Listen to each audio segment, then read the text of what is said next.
Yes, so it's really common for us to talk about wellness for humans, but as time goes on, we have realized that animals need a lot more than just a space to live. They need a lot of opportunities. They need an environment where they can thrive, and they need spaces where they can think how that species should be thinking and have the diversity that they really deserve. And so that's something that we've really tried to honor here when we built this complex.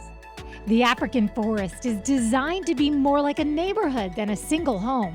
There are great apes, gorillas, bonobos, mandrills, a variety of monkeys, and lemurs. I have a household where I have college students and I know how much they eat. So let's talk about all of the different expenses, from keeping them healthy to well-fed to being able to breed. You're totally right. When we're working to keep these animals in their prime and their care, we're talking about a lot of food, we're talking about a lot of space, but in the wellness department, we're also talking about how can we keep them healthy mentally? How can we have the best animals? To find out what makes them happy, the wellness specialists use Apex, a specially designed computer that works a bit like a really advanced dating app.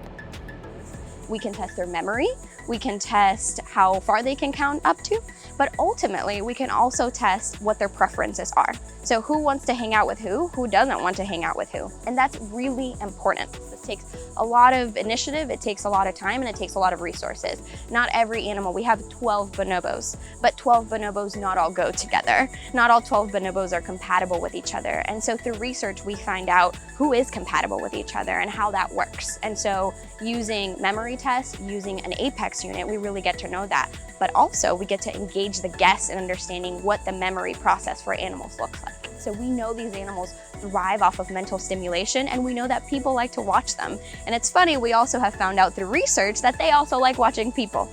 Like we are literally a zoo to them. And is that why those lemurs cannot take their eyes off me?